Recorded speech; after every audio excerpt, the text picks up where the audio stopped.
Yes, welcome into Running It Straight for your Wednesday, the 10th of July. We're talking rugby league up until 3 p.m. Myself and Anthony Galling, and we're on a bye week this week, so you might have the bye week blues, but there's still lots and lots to talk about. The news yesterday that the Warriors have locked in Las Vegas for 2025. We're going to talk to Cam George very, very shortly, Warriors CEO, about that, and amongst another number of other things. When I said to you, let's get him on, Jello, I didn't actually know the announcement was coming out at that point, so it worked out perfectly timing-wise. We do have to talk about the story of the week, which really has been the fallout of that Bulldogs game, the no call on to Marty Martin, Graham Annesley's press conference on a Monday, so I'll get stuck into that with Jello very shortly.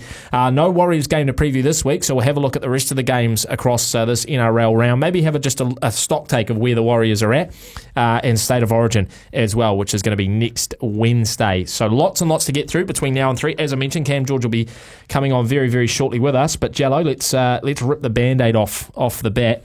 And talk about the no call on to Marty Martin. Now, before we get into the nuts and bolts of the call itself, I just want to start off by asking you that swirling conspiracy theory or theme that there is this unconscious bias against the Warriors, which is where a lot of the frustration for fans stems from, the fact that this seems to happen a lot for the Warriors, particularly at crucial points in matches. How do you, where do you sit on that conversation as to there being an unconscious bias against the Warriors, particularly from referees? I think there's an unconscious bias against the away teams. Okay. So every time that the Warriors seem to be getting really ripped off, it's when they're playing away. Mm-hmm. At home, they seem to be all right. You know, I think back earlier in the year, that game against Manly where they just seemed to get, it was that last minute, he ran into his leg and then that started the whole... That's right, no one runs into the kicker anymore. That set a new precedent. Yeah. So, on the road, though, it's a different story. So you think there's, an unconscious bias for against the away team? Yeah, I do. And I think there's an unconscious bias also for the underdogs. Subconsciously, I think referees want to try keep it a close contest, and they seem to, the underdogs seem to get all the calls. I do remember a referee, it might have been Bill Harrigan or someone talking on a station last year or the year before, but maybe it was last year with the Jason Paris sort of saga, about how there definitely is an argument to be made that a team refereeing a team that's at the top of the NRL ladder, the assumption is that they're there because they're good. And so when the referee's refereeing them, they're not calling as much subconsciously, like offsides and stuff, because they're thinking to themselves, this is a good team and that's a bad team. The bad team, is going to be more desperate, so they're going to commit more penalties, etc. It's just a very small thing that can make its way into your head. There's a part of me, probably the fan side, that buys into this. The Warriors of Annesley has come out on a Monday over the last 18 months under Webby and apologised or admitted a mistake in a Warriors game, because I feel like they would be at the top of the list, just off, no stats, but just off my own feeling. And that's just a fan perspective. But, realist in me says, there's not this grand scheme to stop a New Zealand team winning an Australian comp or anything like that. But it is frustrating, Jello. It's frustrating for the fans. We're going to talk to Cam George about it very the players are frustrated. I mean, look, you've probably been in a situation like that before against the Broncos. Your famous sort of. It's hard to take, especially when the game's on. For sure. And I think for referees when they do make those decisions. And just talking with Matty Johns, the boys on Brekkie, we've had a chat with Matty Johns, which we're going to play it on the show tomorrow. And a question from Sam Ackerman, which was spot on, was over in Australia, 360. Didn't even cover off the call on Monday's show. They covered it off yesterday. Was a Sydney team, if it happened to the Bulldogs with their season on the line, or it happened to a team on the precipice of the top 8, it'll be mega headlines in Australia. Guaranteed. Right? Imagine that was the Broncos playing for this season. Exactly. And Reece Walsh gets taken out late. Yeah. And look, it was a bad tackle. I called it at the time. I thought it was high and late. And I said to Aish, it's definitely late, but it looks high. Apparently, they were only looking at the height, which they say is okay. His arm's tucked in. We talk about when the arm. Aish always says when the arm's tucked in, that's a surefire way of giving away a penalty. For no arms tackle when it's tucked in, as opposed to being out. He had his arm tucked in. There's head contact made. He breaks his jaw. Tamati Martin's got blood pouring out of his face, and it was late. I mean, it could have been. It probably should have been a sin bin. Yeah, but Probably should have been a send-off. again, this is what happens to Right? It was an illegal part of play. Well, they want to make it theatrical. Rugby league's very theatrical. Yep. They want to make it, the big finish. They don't want to be like rugby union, where actually we're going to take it back because in back play there was something. So take the. Well, two yeah, and they game did that over. with Marcelo Montoya, right? And that's the other thing that that's frustrates true. you is the inconsistency. So, the night before in the Sharks-Titans game, we went back 3 plays to put a guy on report with no penalty. It was just, hey, you're on report for that tackle back there. They looked at it. In the Warriors game, we go back 2 plays. We put Montoya on report and we give away a penalty, which just doesn't happen in rugby league, although it's happened twice to the Warriors now. And then 60 minutes later, we go upstairs, there's no penalty, there's no report, the guy gets suspended for 2 to 4 weeks. Like, it's the inconsistency, Jello. I never have a problem with the calls themselves, right? In terms of Montoya being a penalty, don't have a problem with that, right? Yeah. The Sharks one, Titans one, only going on report, no problem with that. But you can't pick and choose when that happens. Nah, like, exactly. make it consistent. Yeah, and that's what happens though. You get into Golden Point, and all of a sudden the rules change. Yeah.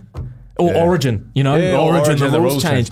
Because if Yeah. that same tackle, if Soiliti done that same tackle in Origin 3, based on the reaction they got from Origin 1, no one's getting sent off. Yeah, no, I agree. I agree with you. Golden Point, do you like Golden Point? I do, but I think it could be done better. How? I think Golden Point, if you hit a 1-pointer, it doesn't win the game. It just gives you the lead. Mm-hmm. If you score a try, game over. Like sort of lights NFL out. styles. Yeah, kind Yep. of like a golden try kind of scenario. Yeah. Also, you can't take penalty goals in Golden Point. Don't mind that. Yeah. I still think the NHL, the North American sports, do it a lot better where you should be rewarded in my mind if we're going to have extra time. So there is an argument to say that just share the points after 80 minutes, forget extra time. But I like the drama. I like the sort of cutthroatness of 5 minutes extra time each way. But I think if you take a team to extra time and you lose, you should get a point. So 1 point for taking them there, and if you win it, you get the extra point. Yeah, you're playing for that extra And someone point. said, but then there's going to be 3 points on offer where all the other games are only 2. Well, yeah, the other games only go 80 minutes. This one goes 90. So there's more going on in the game. But because it does feel unjust that after a game like that, the Warriors walk away with nothing. Yeah. And the Bulldogs walk away with everything when it gets decided after 87 minutes and a field goal. So maybe that's the way to do it. But the game itself, Jello, pretty gutsy performance from the Warriors. They lost the entire back 3. They lost Dallin, Montoya and Chancellor Klukstar, so a completely reshuffled back line, which meant shuffles everywhere else. Leka Halasima, who I think Webster admitted in the post-match was potentially not going to play, got his debut and shone very, very brightly.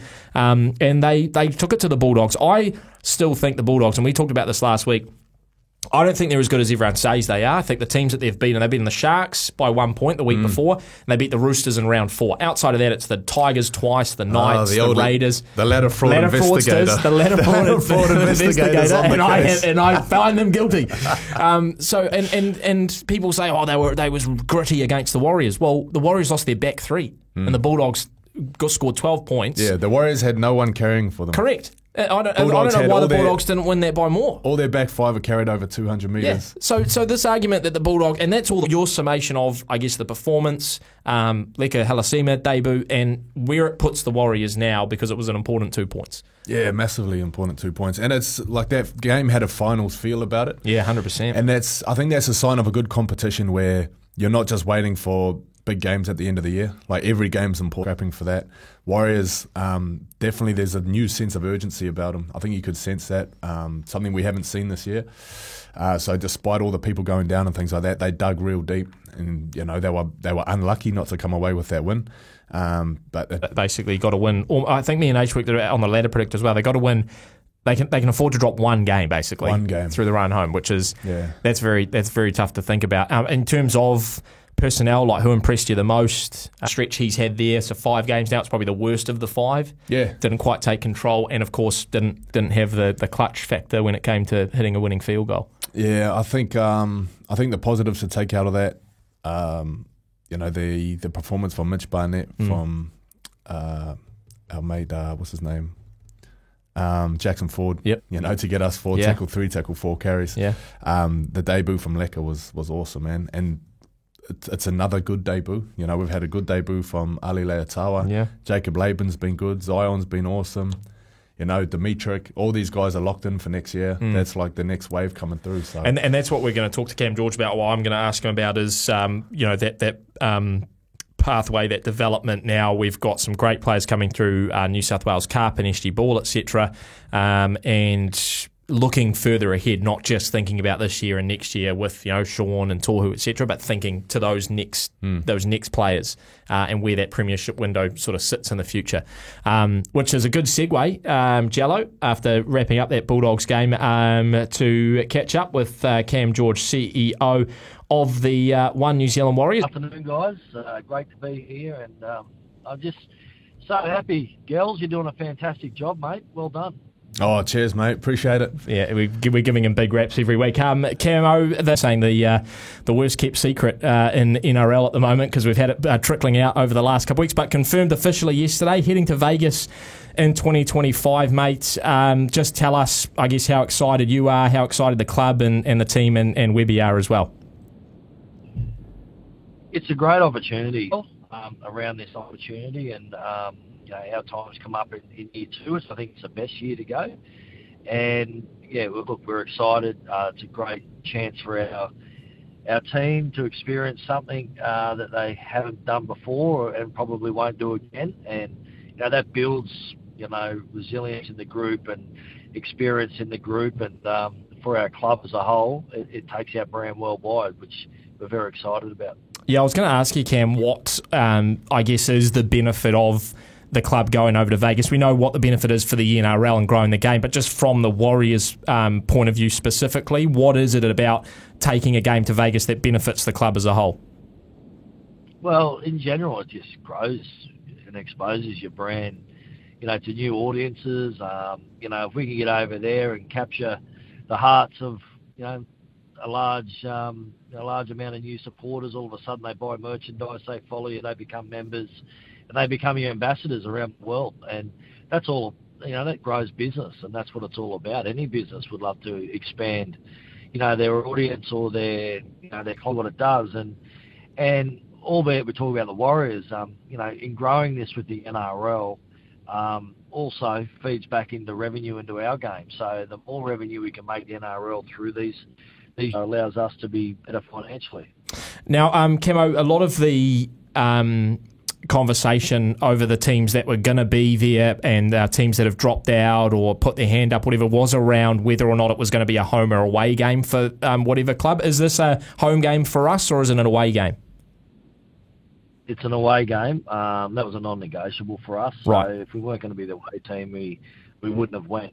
So definitely a away game. So that doesn't impact on our schedule for 2025 in terms of the number of home games we have either here in New Zealand and the Magic Round. So that was really important to us. And how important as well, Cam, is it to, we saw with the teams that played over in Vegas this year, it's a big travel, obviously getting up there and then coming back, and I think you get the bye week the week after, don't you, before you then have to play the week after that, so you get a little bit of time off. But I guess how important is it for you guys to manage the whole travel aspect of it, knowing that even though it's a season opener, you've got to come back and play round 2 in 10 days' time? Yeah, look, it's really important and very important that we learnt from the experiences of the clubs that went this year. We've had extensive discussions with them, and we've learnt what worked, what didn't work. For us, and have to move the whole group again. So being stable throughout the whole week and having the same training facility and so on, was some advice we got back, and thankfully the NRL agreed to that as well. So, we're only going to travel once into Vegas, and then we had the camp there for the whole time. So there's a lot of other things, but look, working with our partners in Air New Zealand and that have been fantastic. And we'll travel the best way we possibly can and get the most efficient travel schedules as we can to get the boys back. What just looking at the priorities of the trip. It's important to get the brand out there and spread the message and, grow the Warriors. If we were to do that really well and not get the 2 points, would you still call that a win? No, we need to win. That's clear. We're there to win the game of footy, and our guys will know that and understand that, and we've already started discussing that with the staff and all that. It's an experience, but it's one that we want to conquer. We want to go there and win and have a great memory of it. There's 2 parts to it. There's the commercial and there's footy, but none none greater experience than winning games of footy, and that's what we've got to do to get the job done. We're looking forward to it. Like I said, Jello's trying to be a part of it as well. There's no budget for a well-being person to go over. Is there a certain well-being manager, last name Gelling? He wants a free floor. It's essential, he says. Mate, there is a queue up everywhere. I might need some well-being support after a few days there. But look, there's going to be packages coming out very shortly that will be direct from New Zealand into Vegas, and we'll be promoting those, and it's going to be exciting for the fans. And people like yourselves, I would really encourage SENZ to get on and support it and get you guys over there, because we want to bring the game back into New Zealand. It's going to be a great experience for everyone, and you guys included, so it's important you're a part of it. We will try our best, Cam, and I was saying to someone earlier this morning, if there was going to be one club in the NRL that supports this the most in terms of the fans heading over, it's going to be the Warriors. So I imagine people are going to absolutely lap those packages up. A couple other things to talk about, Cam, and I know this one's going to, you're probably going to roll your eyes a little bit, but the biggest story really of the week this week has been that Bulldogs game, the no call at the end, and Graham Annesley coming out on a Monday. And I know from a club point of view, you're not going to come out and criticise referees. I know Webby's not going to do that as well. But there's a lot of frustration from fans, from us in the media, from people watching the game, that this sort of happens on a regular basis. That on a Monday, Graham Annesley comes out and talks about a call that's dudded the Warriors yet again. I mean, is that frustration felt by the club as well? Yeah, very much so. Sunday morning, I communicated directly with Graham Annesley, spoke to Webby about it. There's two parts to this. Obviously, there's nothing we can do. That's the reality of the situation, and we've got to understand that is it.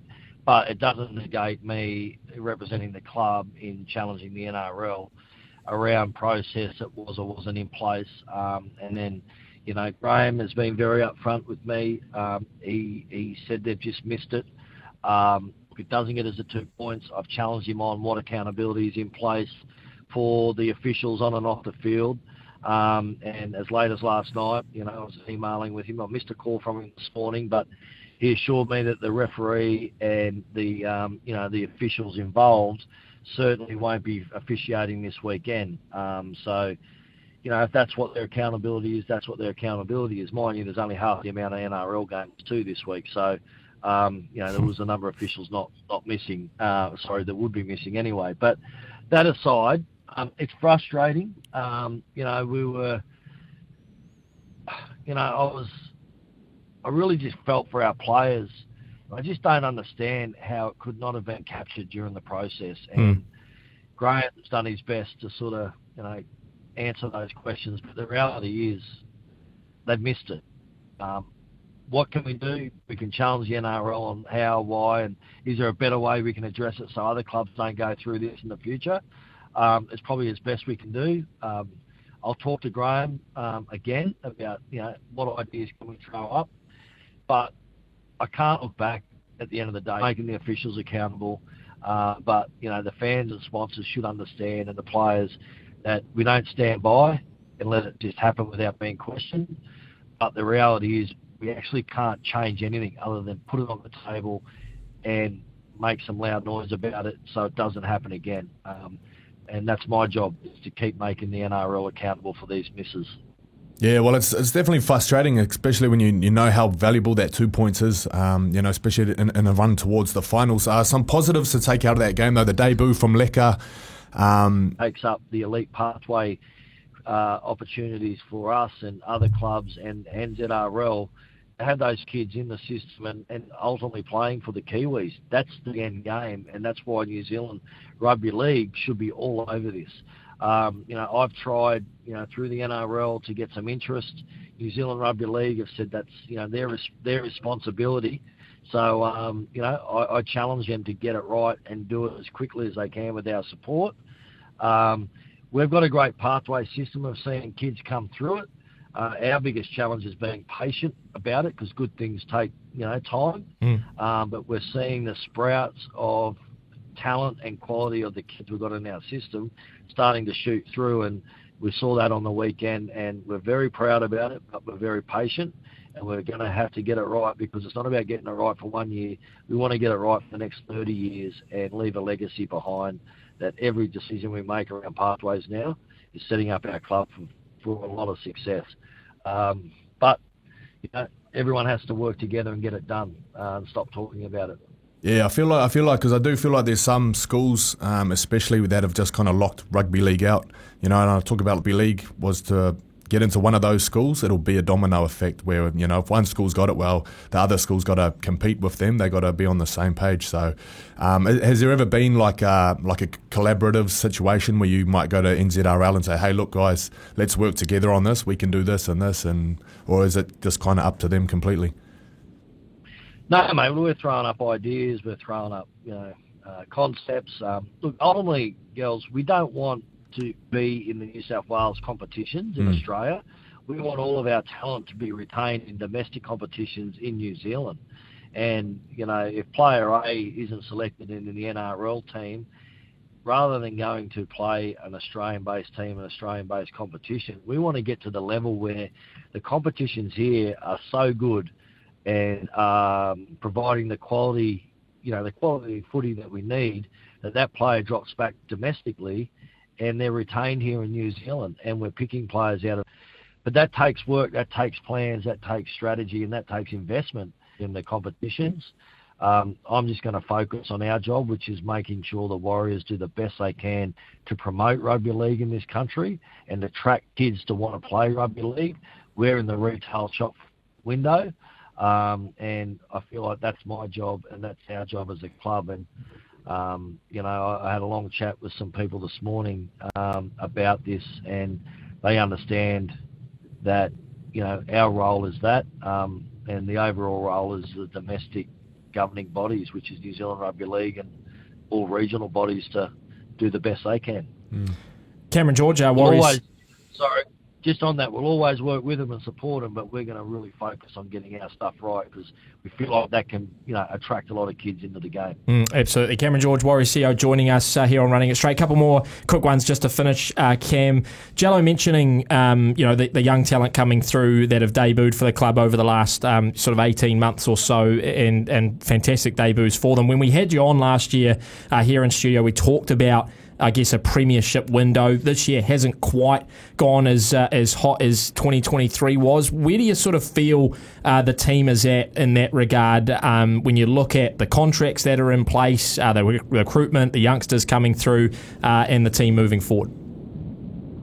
Yeah, we're in a great spot, mate. We're in we've got a lot of experience in the squad, a lot of youth starting to come to the experience they've got there. There are so many young kids there playing in New South Wales Cup, which is years beyond their experience, and they're being coached right, they're being developed right through David Tangagatawa and all the other coaches in the pathways.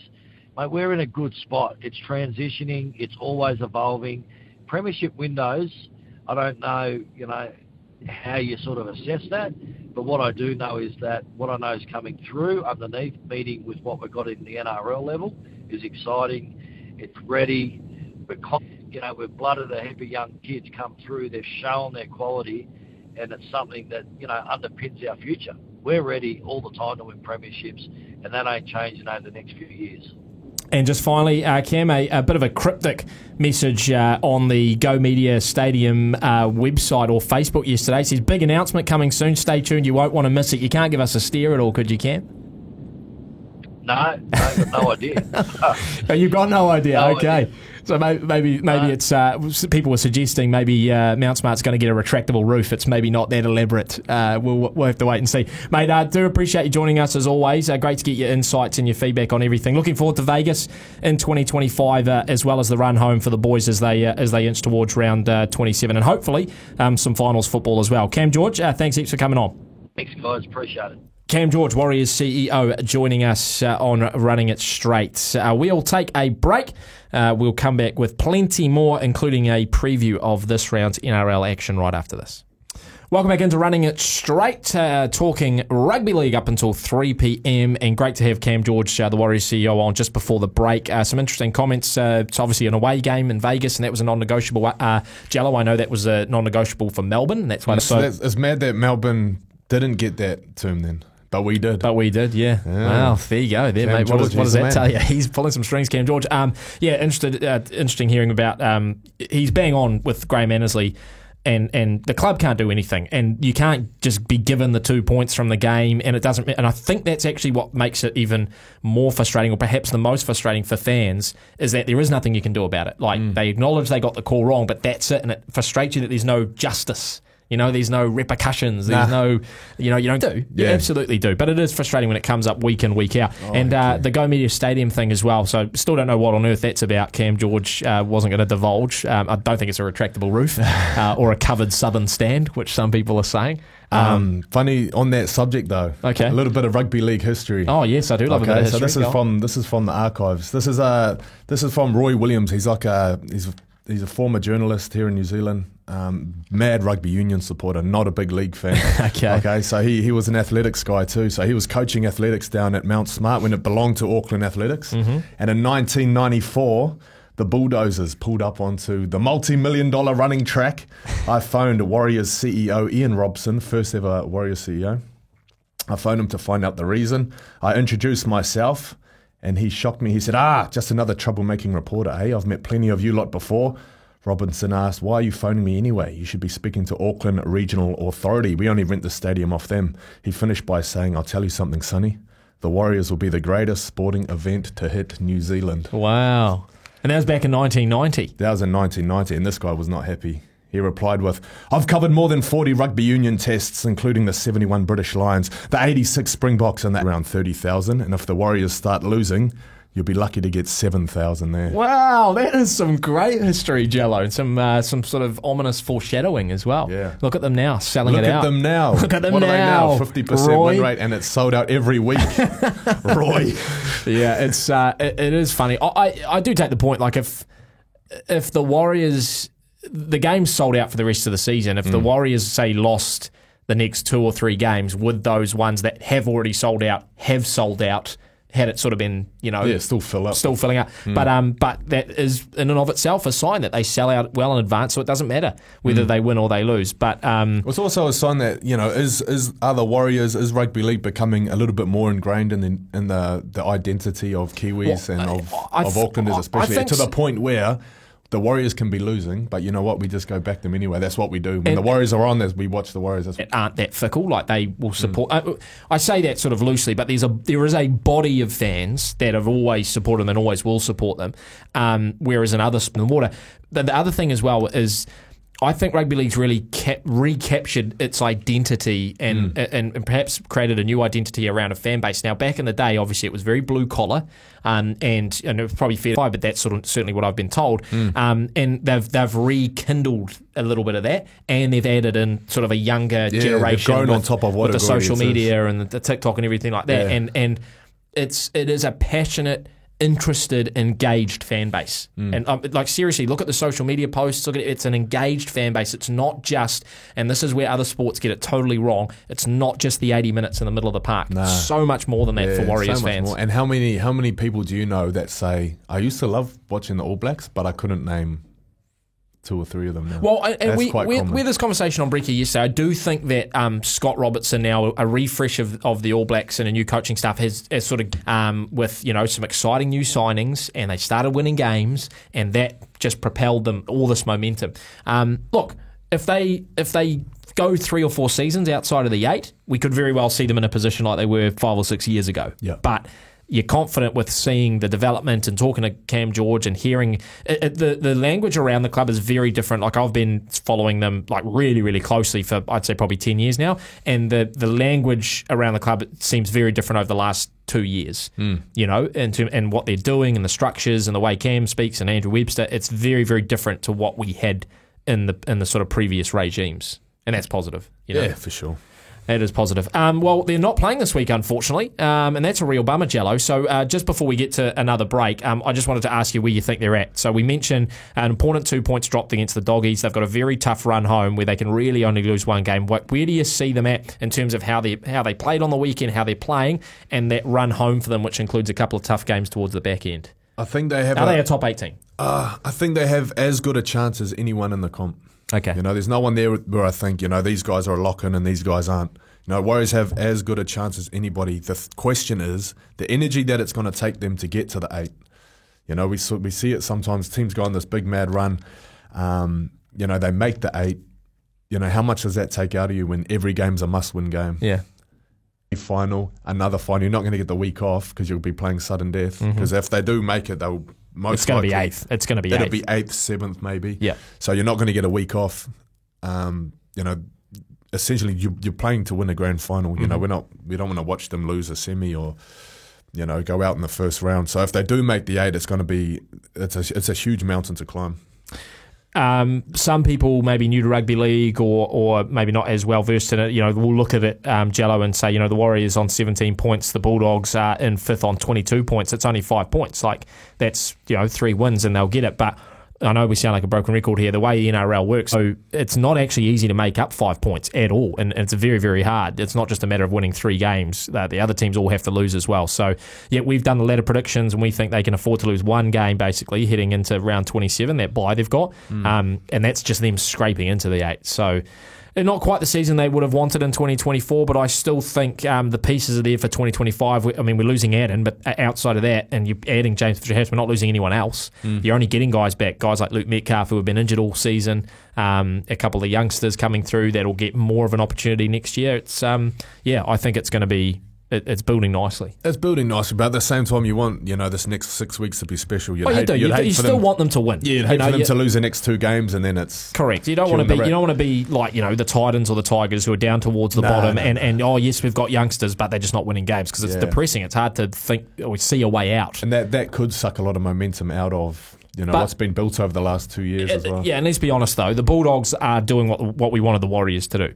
We just did it a year earlier, right? The Bulldogs last year sort of underperformed from everyone's expectations, and now they're doing what everyone wanted them to do, and they're starting to build nicely, and their juniors are starting to play well, and they're starting to blood good players, and they've got a good young team, and now they're sitting in 5th position. I still think, like I said before, that they are ladder fraudsters in the fact that they've only beaten poor teams. Like, give me 3 or 4 games against the Storm, Panthers, Roosters, and let's see how the Doggies track, because they've lost to a lot of those teams already. And Brisbane as well, who are also struggling outside of the 8. When we talk about the Warriors, Brisbane have a pretty tough run in as well. We'll take a short break. When we come back, we want to talk Origin sides with Jello, as well as some of the games this weekend. Plenty of teams on a bye. And as we round out the show before 3 o'clock, we, of course, have another individual to add to our Simpsons 13. Stay with us. Welcome back into Running It Straight. Sammy Hilda alongside Anthony Galling, talking Warriors and rugby league until we hand over to the run home at 3 p.m. We've got a shortened round in the NRL this weekend, round 19, with lots of teams on the bye, so we've only got 5 games across the weekend. But we also had our State of Origin teams named for Game 3, which is next Wednesday. It is a decider at Suncorp. It's going to be a cracker. For the first time in a long time, Jello, a Suncorp decider, I usually just pick Queensland with my eyes closed, but...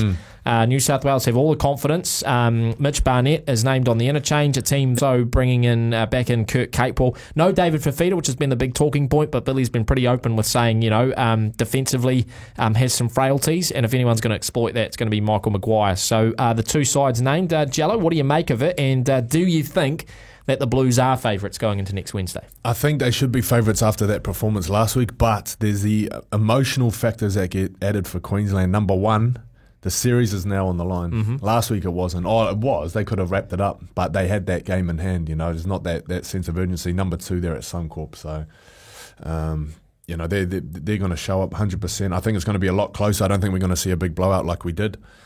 And it's interesting to see what Kalen Ponga is going to bring. Well, Game 2 generally is always a high-scoring game, and then it gets dialed back for Game 3. Yeah, so I think it will be close. Yeah, Kalen Ponga, I mean, he played that utility role, was it last year or the year before, and used quite effectively. That's where he just put all the best players on the park. It doesn't matter what position they are. It just didn't work. No, it doesn't. Queensland do a pretty good job. So you're tipping New South Wales? I don't know. We've got a show next Wednesday, so you can hold off. Do you think defensively he'll be up for tour? I think so. He'll be going up against Val or Dane. I think he goes up against Val, and I think Dane will go up against Stephen. They've named the Hammer at centre because there's no Latrell. No Latrell. That's another. The Hammer's at centre. My apologies. Yeah, no Latrell. That's another big blow. That is true. Yeah, no, Latrell lit it up in Game 2. I like you, Jello, just going to wait a week just to see how it all pieces together. I wouldn't be surprised if there's a couple of positional changes. But yeah, I forgot the Hammer was playing in the centres. That's an interesting call. He defensively can be frail at times. He's great on attack, obviously, with that pace. But sometimes the series last year at centre, he just absolutely smoked them. Yeah. The round 19 matchups got Dolphins, Rabbitohs tomorrow at 9:50. Sharks, Tigers, Titans, Eels, Broncos, Dragons, Seagulls, Knights. So nothing really to whet the appetite in terms of big matchups, Jello. But if you could just pick one out across the weekend, what's the one that you're really looking forward to? Oh, probably Broncos, Dragons. Like those are two teams that need to win to stay with that pack moving towards the 8. I think Dolphins Rabbitohs similar in that regard too. Yeah, Dolphins Rabbitohs. Both teams looking to keep momentum going and trying to stay inside or make a top 8. Titans Eels. I think you could give that one a miss. Seagulls Knights. That's another one actually. Yeah. So 3 games there that are quite crucial. Sharks Tigers. Not much on the line there. Yeah, Bulldogs, Cowboys, Panthers, Raiders, Roosters, Storm, and the Warriors all on the bye. We'll take our last break here on Running It Straight. When we come back, it is our Simpsons 13 as we pick our final player. Well, not our final player, sorry. Another player. For our final team. Stay with us here on Running It Straight. Running It Straight, inching towards 3 p.m. when we head over to the run home, and we've got to add another player to our Simpsons 13. Am I going first? You're going. Rod Flanders in the 7 front row. Kearney, Bart Simpson at number 9, Barney Gumble. That rounds off the front row. And Duffman, oh yeah. Duffman at number 12. And this week I'm adding Sideshow Bob on the wing. On the wing, the Sideshow Bob. Tall, rangy, athletic, big hair, and resembles the great Matt King. Yeah, so the fact is aerial threat. That is an aerial threat is fantastic. Wasn't he a murderer in the show? Oh yeah. So he's a real threat. Row Snake, Jailbird, Crownskeeper Willie in the second row. Santa's little helper, the number 1, Smithers and Apu in the halves. I'll go to the number 9 position now. Get my spine all locked in and sorted, and I'm going to go to Mo. Is it Zizlak?